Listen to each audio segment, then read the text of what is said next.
Shalom dan selamat pagi Bapak Ibu, saudara-saudari dan anak-anak kekasih Tuhan. Pagi ini kita berjumpa dalam renungan harian Toraya untuk bersama-sama mengawali segala aktivitas kita di dalam firman Tuhan. Sebelum membaca Alkitab, mari kita berdoa. Kami memuji Engkau ya Allah di pagi hari ini, oleh karena Engkau Allah yang baik, Allah yang berkuasa atas seluruh hidup kami, dan kami boleh menjadi bagian dari orang-orang yang menikmati kuasa dan kasih dari Allah itu. Pagi hari ini ya Allah, kami siap dengan berbagai rencana untuk kerja dan kehidupan kami. Untuk itu, kami mau membaca Alkitab, merenungkan firman-Mu yang kiranya akan menjadi penuntun di dalam kehidupan kami setiap hari. Berfirman-Lah ya Tuhan, kami siap membaca dan merenungkan kebenaran firman Tuhan. Kami berdoa di dalam nama Yesus Kristus, itulah Tuhan dan Juru Selamat kami. Amin. Pembacaan kita pada pagi hari ini dari 1 Raja-Raja pasal 4 ayat 29 sampai 34. Allah memberikan kepada Salomo hikmat dan pengertian yang sangat dalam serta akal budi yang luas seperti pasir di tepi laut. Hikmat Salomo melebihi hikmat segala orang timur dan melebihi segala hikmat orang Mesir. Ia lebih bijaksana daripada semua orang, bahkan daripada Etan, orang Esrahi, dan Heman, Kalkol, serta Darda, anak-anak Mahol. Sebab itu, namanya termasyhur di antara segala bangsa sekelilingnya. Ia menggubah 3.000 amsal, dan nyanyiannya berjumlah 1.005. Ia bersajak tentang pepohonan dari pohon aras di gunung Libanon sampai hisop yang tumbuh pada dinding batu. Ia juga bersajak tentang hewan, burung-burung, binatang melata, dan ikan-ikan. Orang-orang dari segala bangsa pun datang untuk mendengarkan hikmat Salomo. Mereka diutus semua raja di bumi yang telah mendengar tentang hikmatnya. Amin. Tema perenungan kita pada Jumat 23 Agustus 2024, Terang Hikmat, Arang Kakinaan. Bapak, Ibu, saudara-saudari, anak-anak kekasih Yesus Kristus. Hikmat dari Tuhan ibarat lampu yang menerangi jalan.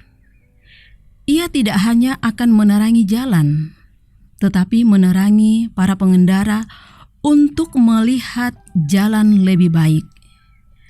Cahayanya terlihat sampai jauh dan menerangi area yang lebih luas. Bacaan ini dibagi dalam 3 bagian. Pertama, hikmat Salomo dari Allah, ayat 29. Kedua, wawasan yang luas, kebijaksanaannya melebihi kebijaksanaan semua orang di timur dan di Mesir sebagai hasil dari hikmat Allah. Kebijaksanaan Salomo tidak hanya mencakup pengetahuan yang luas, tetapi juga kemampuan untuk berkomunikasi dan mengungkapkan pengetahuan melalui berbagai cara. Dia berbicara tidak hanya tentang manusia, tetapi seluruh makhluk hidup, menunjukkan keberagaman dan kedalaman pengetahuannya. Ayat 30 sampai dengan 33. Ketiga, dampak hikmat bagi sesama. Orang dari segala penjuru bangsa datang mendengarkan kebijaksanaan Salomo. Hal itu menunjukkan bahwa kebijaksanaan yang sejati memiliki daya tarik dan menjangkau budaya dan peradaban. Ayat 34.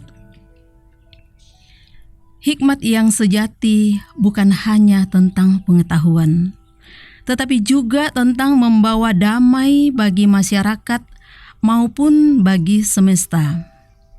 Hikmat yang menjadi terang menuntun kita untuk memperluas cakrawala berpikir dan memperluas hati untuk mengembangkan segala potensi dan talenta dalam diri. Tidak hanya untuk keuntungan pribadi, tetapi juga untuk memberikan kontribusi yang berarti bagi dunia di sekitar kita. Persaingan hari ini tidak melulu kepintaran, tetapi keterampilan mengolah potensi diri. Dan Tuhan telah menaruh dalam diri kita segala potensi yang baik. Tinggal dari kita untuk mengembangkan dan memaksimalkannya bagi kemuliaan Tuhan dan tentu saja memberikan manfaat bagi banyak orang. Amin. Mari berdoa.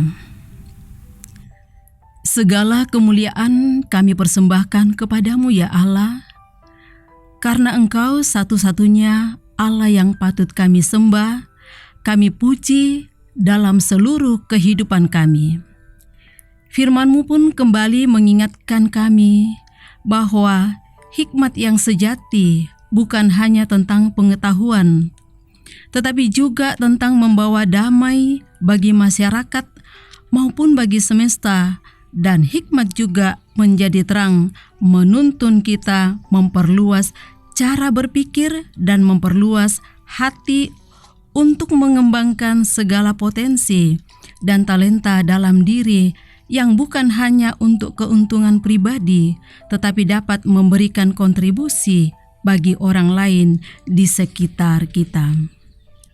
Bapa di sorga, tolonglah kami, kuasai kami dengan Roh Kudus-Mu, agar tetap menjadi motivasi kami dalam melayani, bekerja, mengasihi, sehingga di dalam semua itu hanya nama-Mu yang dipuji dan dimuliakan. Bapa di sorga, kami bersyukur pada pagi hari ini, kami dalam keadaan sehat. Tuhan memelihara kami dengan sungguh luar biasa. Dalam sepanjang kami beristirahat, kami mohon ya Bapa, kiranya Engkau menolong dan memampukan juga bagi kami setiap harinya untuk boleh terus menjalani kehidupan ini. Kami menyatakan kasih dimanapun kami berada. Bapa dalam kerajaan sorga, kami berdoa bagi Bapak Ibu, saudara-saudari kami, dan anak-anak kami yang bergumul karena sakit penyakit. Pulihkan yang sempurna ya Bapa, nyatakan kuasa-Mu. Juga kami berdoa dalam tugas pekerjaan dan usaha kami masing-masing, kiranya Tuhan memberkati juga. Demikian juga kami berdoa buat anak-anak kami, kiranya juga Tuhan menolong, menjaga, dan memberkati dalam kehidupan mereka masing-masing. Bapa di dalam sorga, juga kami berdoa buat anak-anak kami atau saudara-saudari kami yang sementara mencari pekerjaan. Kiranya Tuhan menunjukkan sesuai dengan talenta atau keterampilan mereka masing-masing.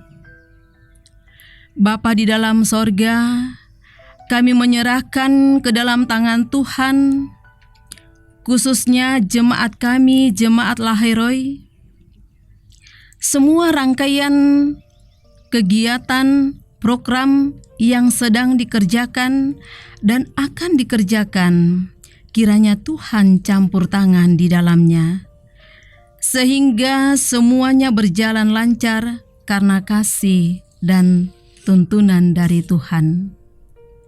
Juga kehidupan kami sepanjang hari ini, kami serahkan ke dalam tangan pengasihan-Mu.